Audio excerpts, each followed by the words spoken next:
Now, conditions for stability are stable equilibrium. So ఏదైనా సరే TOEFL కాకుండా అంటే బోలబడకుండా కింద పడకుండా ఉండాలంటే సమ్ కండిషన్ సాటిస్ఫై చేయాలి.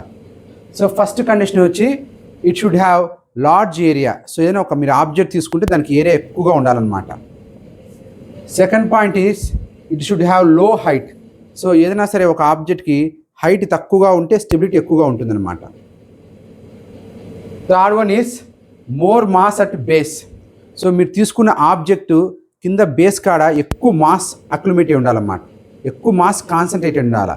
అప్పుడు ఆ పాయింట్లో సీజీ ఉంటుంది కాబట్టి సో అది స్టేబుల్గా ఉంటుంది. నెక్స్ట్ ఆ ఆబ్జెక్ట్ నుంచి సీజీ అంటే సెంటర్ ఆఫ్ గ్రావిటీ అనే లైను దాని ద్వారా పాస్ అయి ఉండాలి. అంటే ఇప్పుడు మీరు ఒక ఆబ్జెక్ట్ తీసుకున్నారు అనుకోండి. సో ఒక ఆబ్జెక్ట్ తీసుకుంటే సెంటర్ ఆఫ్ గ్రావిటీ అనేది విత్ ఇన్ ఆబ్జెక్ట్ లోపల వర్టికల్లీ ఫాల్ డౌన్ పడితే కనుక then it will be stability. ఒకవేళ ఇదే సెంటర్ ఆఫ్ గ్రావిటీ లైన్ కనుక అవుట్వర్డ్ ఉందనుకోండి, అంటే ఒక మాస్కి అవుట్వర్డ్లో ఉందనుకోండి, సో ఇట్లా ఉందనుకోండి, సో అప్పుడు ఏమవుతారంటే వర్టికల్లీ కింద పడుతుంది అనమాట. So fourth point is so centre of gravity of line should pass with in the object. So ఒక ఆబ్జెక్ట్ తీసుకుంటే సెంటర్ ఆఫ్ గ్రావిటీ దాంట్లోంచే ట్రావెల్ చేసింది అనుకోండి, వర్టికల్లీ దాంట్లోంచే ఉందనుకోండి, అప్పుడే స్టెబిలిటీలో ఉంటుంది. ఒకవేళ సెంటర్ ఆఫ్ గ్రావిటీ కనుక ఆబ్జెక్ట్ అవుట్ సైడ్ వచ్చేసింది అనుకోండి, అప్పుడు ఏమవుతుందంటే తిప్పించి పడిపోతుంది, టోఫుల్ అయిపోతుంది. బికాస్ టార్క్ అనేది యాక్ట్ అవుతుంది. ఇప్పుడు మీరు ఒక పైవోట్ ఇమాజిన్ చేసుకుంటే ఆ పైవోట్ మీద ఈ వెయిట్ పడుతుంది కాబట్టి సీజీ అవుతుంది కాబట్టి బ్యాలెన్స్ అవుతుంది. సో నెట్ ఫోర్స్ జీరో అవుతుంది, సమ్ ఆఫ్ టార్క్స్ కూడా జీరో అవుతుంది కాబట్టి అది బ్యాలెన్స్ అవుతుంది. ఒకవేళ అదే కనుక ఇక్కడ ఉందనుకోండి centre of gravity CG line, అప్పుడు ఏమవుతుందంటే it have the perpendicular distance. So perpendicular distance ఉంది కాబట్టి net force is not zero. Fourth point, so stability depends upon fourth one centre of gravity line pass through the object. So మీరు ఏదైనా ఒక object తీసుకుంటే ఆ object లోపలే centre of gravity ఉందనుకోండి, so vertical line దాని నుంచే పాస్ అయితే దీని విల్ బి స్టెబిలిటీ అనమాట. ఒకవేళ అట్లా కాకుండా this centre of gravity out side ఉందనుకోండి, ఈ ఆబ్జెక్ట్ అవుట్ సైడ్ ఉందనుకోండి, అప్పుడు టోఫుల్ అయిపోతుంది, సో కింద పడిపోతుంది అనమాట.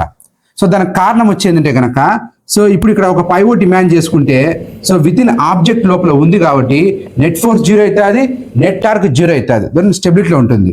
బట్ అదే సెంటర్ ఆఫ్ గ్రావిటీ ఇతలో వచ్చింది అనుకోండి, so out side the object వచ్చింది అనుకోండి, now it have the perpendicular distance. So ఇక్కడ పైవోట్ తీసుకుంటే పర్పెండిక్యులర్ డిస్టెన్స్ ఉంది కదా, సో టార్క్ అనేది ఉంది అక్కడ, సో దాని కూడా టోఫుల్ అవుతుంది అనమాట. సో నెట్ ఫోర్స్ జీరో కావచ్చు బట్ అక్కడ టార్క్ ఉంది కాబట్టి సో అప్పుడు ఏమవుతుందంటే కనుక టోఫుల్ అంటే రొటేట్ అవుతుంది అనమాట. One question, so here I will take an ABCDE. So 5 objects తీసుకున్నా. So now here which one is more stable? So A or B? So B is more stable than A because large area. So now one question, I taken 5 objects A, B, C, D, E. So which one is more stable, A or B? So B is more stable than A because of large area. So A, B, C, which one is more stable అంటే కనుక C more stable అంటారు. Because even దాని area తక్కువగా ఉన్నా దాని యొక్క mass ఎక్కువ mass అంతా కూడా బాటంలో కాన్సన్ట్రేషన్ అయింది కాబట్టి so centre of gravity lowest పొజిషన్లో ఉంది కాబట్టి సో ఈ రెండుతో పోల్చుకుంటే ఇది ఎక్కువ స్టెబిలిటీలో ఉంటుంది అనమాట. Again if compare ABCD compare చేస్తే ఓకే ఇది హైట్ తక్కువ హైట్ ఉంది బట్ ఏరియా స్మాల్ ఉండొచ్చు, బట్ సెంటర్ ఆఫ్ గ్రావిటీ ఇంకా దీనికన్నా కిందనే ఉందన్నమాట. So it is more stable than AB and C అనమాట. So if you come to E, so least stability అనమాట దానికి. So E is lowest stability అనమాట బికాస్ దానికి లెస్ బేస్ ఏరియా ఉంది ప్లస్ హైట్ ఎక్కువగా ఉంది, సెంటర్ ఆఫ్ గ్రావిటీ హైట్ ఎక్కువగా ఉంది అనమాట.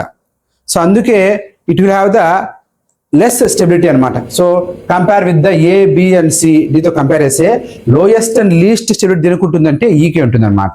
సో మీరు కొంచెం ఫోర్స్ ఇచ్చినా కూడా వెంటనే కింద పడిపోతుంది. So it is can be example for the unstable equilibrium చెప్పొచ్చు. నెక్స్ట్, సో కండిషన్స్ ఫర్ స్టెబిలిటీలో లార్జ్ ఏరియా ఉండాలా, లో హైట్ ఉండాలా, మోర్ మాస్ బేస్ ఉండాలా, సెంటర్ ఆఫ్ గ్రావిటీ లైన్ అనేది ఆబ్జెక్ట్ ద్వారా పాస్ కావాలా మనం నేర్చుకున్నాం. ఇంకొక పాయింట్ వచ్చేదంటే కనుక degree of stability. So now you take A and B. సో రెండు సేమ్ ఆబ్జెక్ట్స్ అనమాట, లేదా ఒక బ్రిక్ అనుకుందాం. సో ఈ బ్రిక్ ఏమో వర్టికల్ పొజిషన్ ఉంది, ఈ బ్రిక్ ఏమో హారిజాంటల్ పొజిషన్ ఉంది అనుకుందాం. సో ఇప్పుడు ఏ స్టెబిలిటీలో ఉంటుందా, B స్టెబిలిటీలో ఉంటుంది అంటే కనుక ఏనే స్టెబిలిటీ ఉంటుందో మీరు చెప్పేస్తారు. ఎందుకంటే ఎక్కువ ఏరియా ఉంది, తక్కువ హైట్ ఉంది. So if area increases pressure also decreases కదా, ఇంతకుముందు నేర్చుకున్నాం కదా, ఆ పాయింట్ బేస్ చేసుకున్నా కూడా so it is more stability, ఇది స్టెబిలిటీ ఎక్కువగా ఉంటుంది. So now centre of gravity దీనికి ఇక్కడ ఉంటే కనుక, సెంటర్ ఆఫ్ గ్రావిటీ సీజీ ఇక్కడ ఉంటే కనుక దీనికి ఎక్కువ ఉంటుంది, ఇక్కడ ఉంటుంది సీజీ. సో మీరు ఇప్పుడు ఎర్త్తో కంపేర్ చేస్తే లెస్ హైట్ ఇది, అదే ఎర్త్ ఇది కంపేర్ చేస్తే ఇది మోర్ హైట్ అనమాట, ఎక్కువ హైట్లో ఉంది. అందుకు ఏ స్టెబిలిటీ అంటే కనుక this will be the stable equilibrium. అందుకే ఏది ఎక్కువ స్టెబిలిటీ ఉంటుందంటే కనుక A can be stability than the B. ఇంకొక రీజనింగ్ ఏం చెప్పొచ్చు అంటే కనుక, so if you take A so this degree of stability, so if you take same objects, so ఏనా బీనా సేమ్ ఆబ్జెక్టే, so if you take brick కానీ లేకపోతే ఒక రెక్టాంగిల్ షేప్ అని తీసుకొని, ఇప్పుడు ఒకటేమో మనం వర్టికల్గా ప్లేస్ చేసినాం ఎర్త్ ఎబో ఎర్త్, ఒకటేమో హారిజాంటల్లో ప్లేస్ చేసినాం ఎర్త్ ఎబో. సో ఇప్పుడు రెండు దాంట్లో ఏ స్టేబుల్గా ఎక్కువగా ఉంటుందంటే సో మీరు ఆటోమేటిక్గా చెప్పేస్తారు A is more stable than B అని చెప్తారు. బికాస్ మీరు ఎర్త్తో కంపేర్ చేస్తే కనుక, ఎర్త్తో కంపేర్ చేస్తే this CG have the lowest height అనమాట. అదే సీజీ ఇక్కడ ఉంటే కనుక ఇది హైట్ ఎక్కువగా ఉందన్నమాట. సో ఎర్త్ నుంచి హైట్ ఎక్కువగా ఉంది కాబట్టి సో ఇది మనకి ఏంటంటే ఇది అన్స్టేబుల్ అయితే ఇదే ఉంటుంది, మనకి స్టేబుల్ ఈక్విలిబ్రియం ఉంటుంది. So this will be CG. But another point is if you take a pivot, so ఈ పాయింట్ బేస్ చేసుకొని మనము దీన్ని రొటేట్ చేస్తున్నాం అనుకోండి, so these will be the perpendicular distance. Rotate చేయడానికి ట్రై చేసినాం. ఒకవేళ అదే పాయింట్ ఈ ఆబ్జెక్ట్ ఇట్లా హారిజాంటల్ ప్లేస్ చేసినప్పుడు రొటేట్ చేయడానికి ట్రై చేస్తే, సో ఇప్పుడు ఇదే పైవోట్ నుంచి ఈ డిస్టెన్స్ తీసుకుంటే కనుక సో సేమ్ సీజీనే, but if you observe it is small angle. Suppose ఇది బీటా అనుకోండి, స్మాల్ యాంగిల్. సో అంటే it making angle with the surface. అదే ఇది తీసుకుంటే ఆల్ఫా అనుకుంటే కనుక, so which one is making more angle? Alpha is greater than beta. అందుకే alpha is greater than beta కాబట్టి so it have more degree, that's why it is more stable than B. ఇట్లా కూడా మనం చెప్పొచ్చు అనమాట. Next now application of centre of gravity. So అది stable ఈక్విలిబ్రియంలో ఉండాలంటే large area ఉండాలా, లెస్ హైట్ ఉండాలా, తర్వాత మోర్ మాస్ అట్ బేస్ మీద కాన్సన్ట్రేట్ ఉండాలా, తర్వాత సెంటర్ ఆఫ్ గ్రావిటీ లైన్ అనేది ఆబ్జెక్ట్ నుంచే పాస్ కావాలా.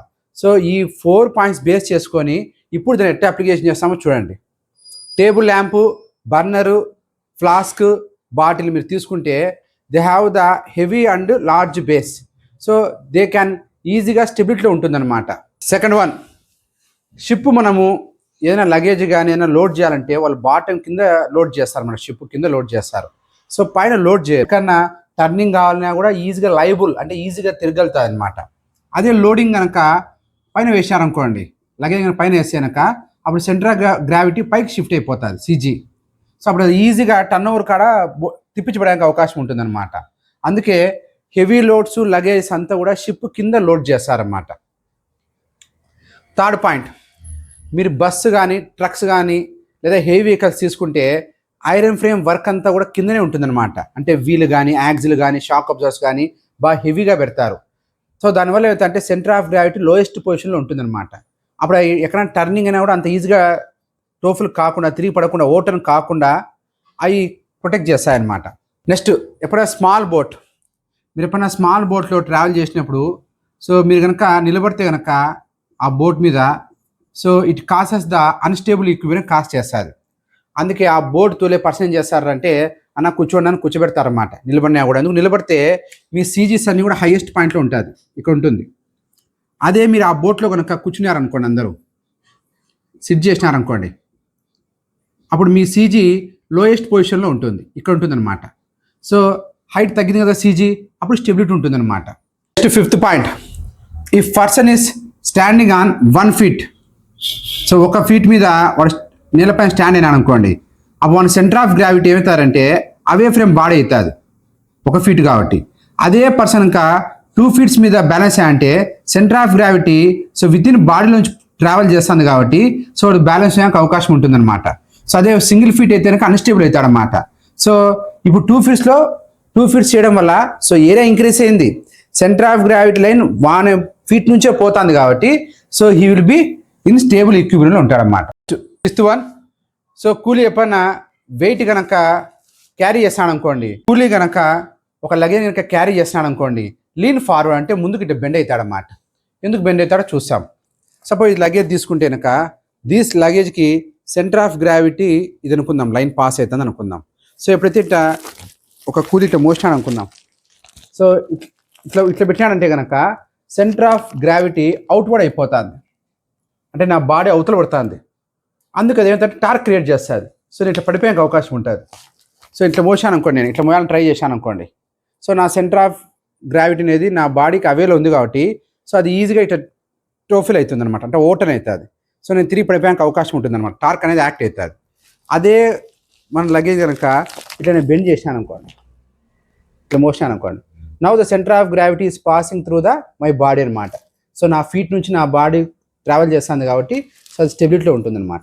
సో ఇట్లా మోస్తే మనం స్టెబిలిటీలో ఉంటాం. సో ఇట్లా మోయాలని ట్రై చేస్తే కనుక ఇట్లా పడిపోతాం అనమాట. So next point, so when you are moving upward to the hill, అంటే మీరు ఏదైనా కొండపైకి ఎక్కుతున్నారనుకోండి, అప్పుడు మీకు ఏంటారంటే సో మీకు సెంటర్ ఆఫ్ గ్రావిటీ అవే అవుతుంది కాబట్టి అప్పుడు మీరు ఏం చేయాలంటే బెండు కావాలా. సో అప్పుడు ఈ సెంటర్ ఆఫ్ గ్రావిటీ లైన్ అనేది నా బాడీ నుంచే పాస్ అవుతుంది. సో అప్పుడు నేను స్టేబుల్గా ఉంటాను అనమాట. ఒకవేళ అదే హిల్ పై దిగుతున్నాను అనుకోండి, అప్పుడు ఏం చేయాలంటే నేను ఇట్లా పెట్టాలన్నమాట. సో అట్లా పెట్టడం వల్ల ఏమవుతారంటే కనుక సో అప్పుడు ఇక్కడ సెంటర్ ఆఫ్ గ్రావిటీ అనేది ఉంటుంది. Next racing cars. So racing cars కానీ టాటర్స్ కానీ తీసుకుంటే it have low height and more area అనమాట, మోర్ బేస్ ఉంటుంది అనమాట. బట్ రేసింగ్ కార్స్ తీసుకుంటే వాటి యొక్క వీల్స్ అపార్ట్లో ఉంటాయి, అంటే ఈ వీల్ చాలా దూరంలో ఉంటాయి అనమాట, అపార్ట్లో దూరంగా ఉంటాయి. దూరంగా ఉంటుందా బేస్ ఇంక్రీజ్ అయిందా. సో బేస్ ఇంక్రీజ్ అయింది కాబట్టి అప్పుడు దానికి స్టెబిలిటీ ఇంక్రీజ్ అవుతుంది అనమాట.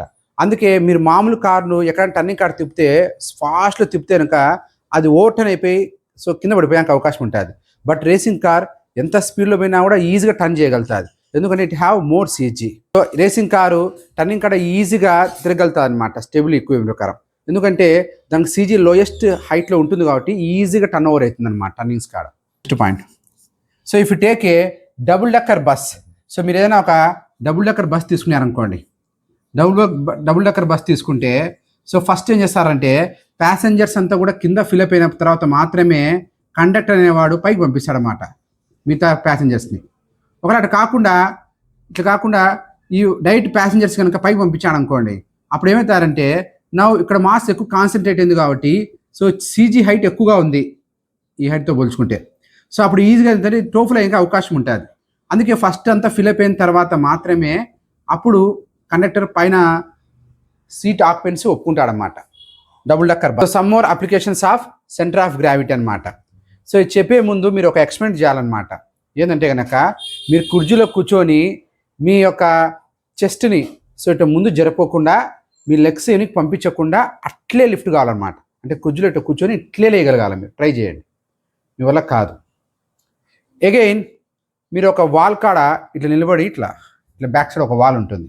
సో ఇట్లా వాల్ కాడ నిలబడి సో మీరు ఏం చేయాలంటే కనుక ఇట్లా వాల్ ఉన్నప్పుడు మీరు ఏం చేయాలంటే వితౌట్ బెండింగ్ ద నీ బెండ్ చేయకూడదు, ఎప్పుడు కూడా టచ్ చేయండి అలా వాళ్ళకి. టచ్ అయ్యే విధంగా మీరు ఏం చేస్తారంటే కింద ఉండే ఒక బాల్ తీసుకునే ట్రై చేయండి. సో అది కూడా కాదు. ఎందుకైతుందంటే కనుక సో ఎప్పుడైతే మీరు కుర్చీలో కూర్చున్నప్పుడు మీరు ఇట్లా ఫీట్ నెక్ జరిపారనుకోండి, అప్పుడు సెంటర్ ఇట్లా మీ బాడీ అంటే బెండ్ చేసినారనుకోండి, అప్పుడు మీకు ఏంటంటే మీ ద్వారా నుంచి సెంటర్ ఆఫ్ గ్రావిటీ పోతుంది అప్పుడు బాడీలోంచి, అప్పుడు స్టేబుల్ ఈక్విప్మెంట్ కాస్ట్ చేస్తుంది.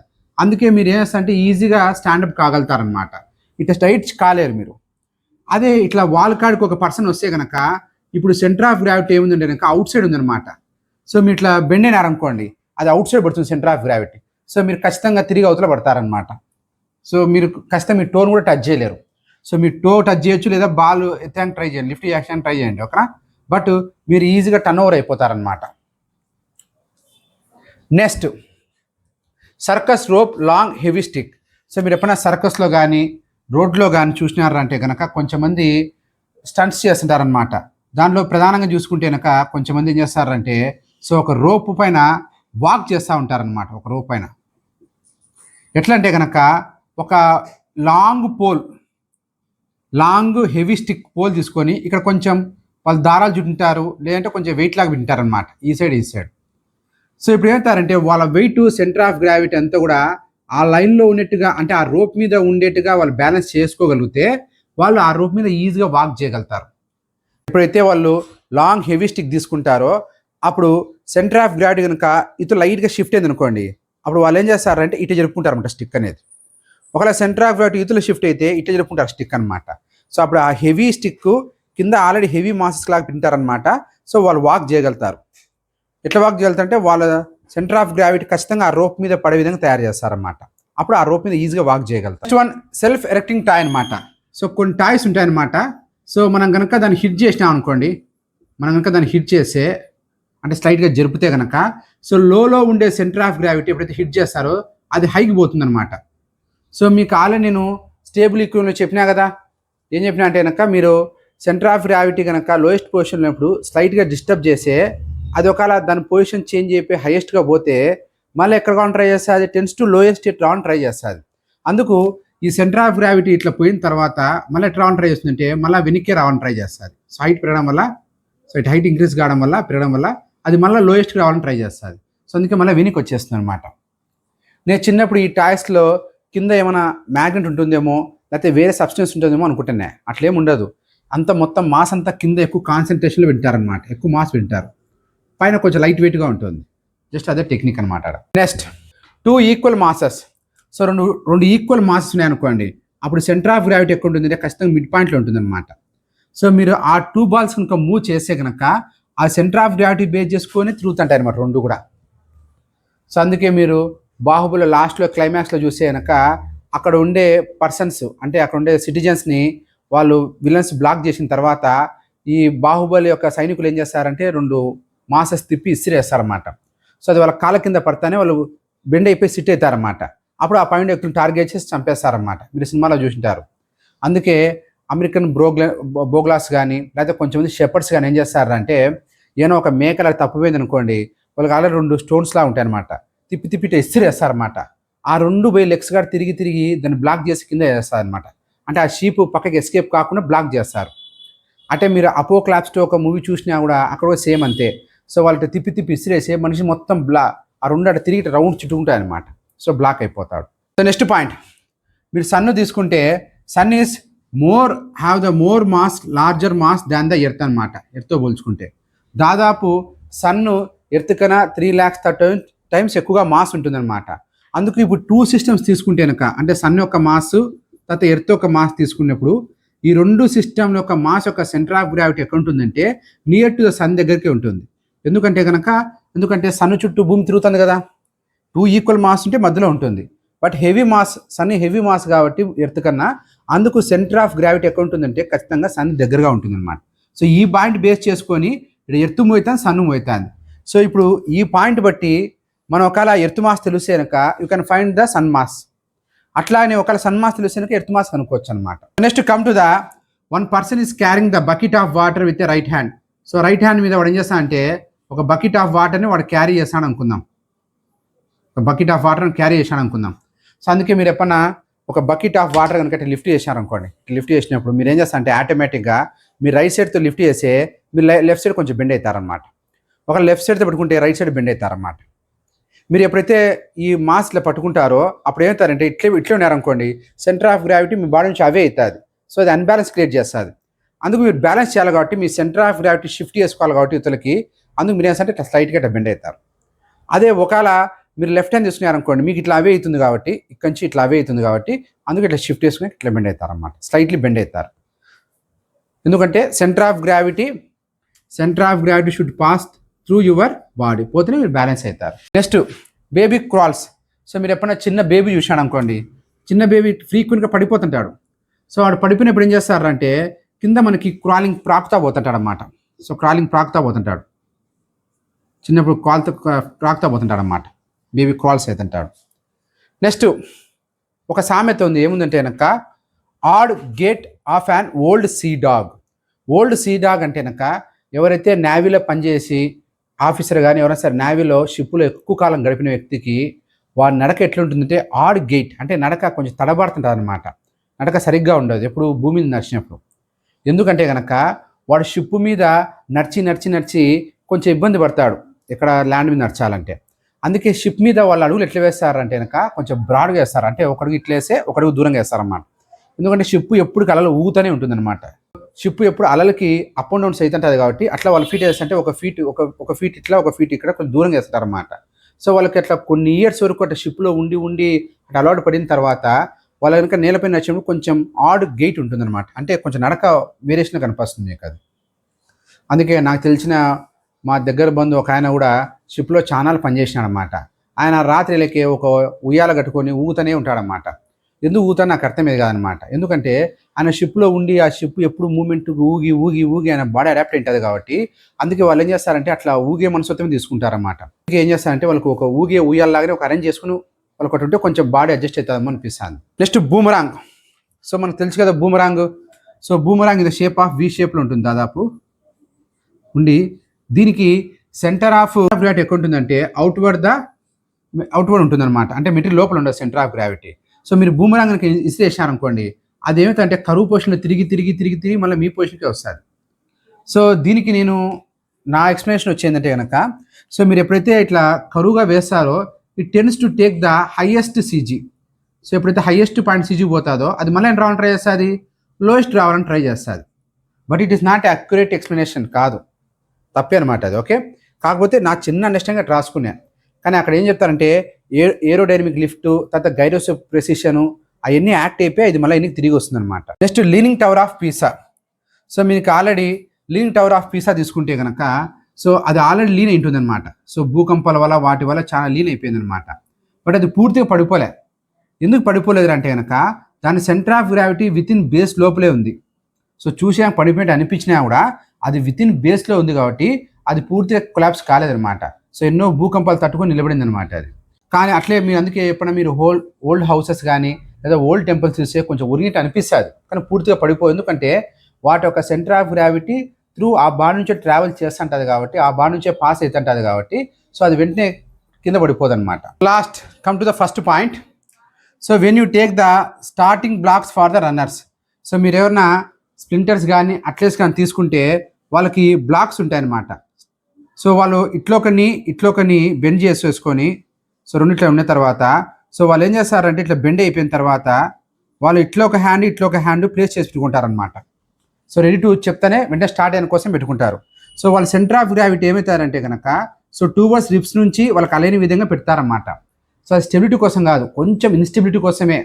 సో కొంచెం ఇన్స్టెబిలిటీ ఉండడం వల్ల సో అప్పుడు ఆటోమేటిక్గా వాళ్ళు మూవ్ అయితే కొంచెం అంటే టోఫ్లో ఏదానికి అవకాశం ఉంటుంది, టన్ అయ్యాక అవకాశం ఉంటుంది.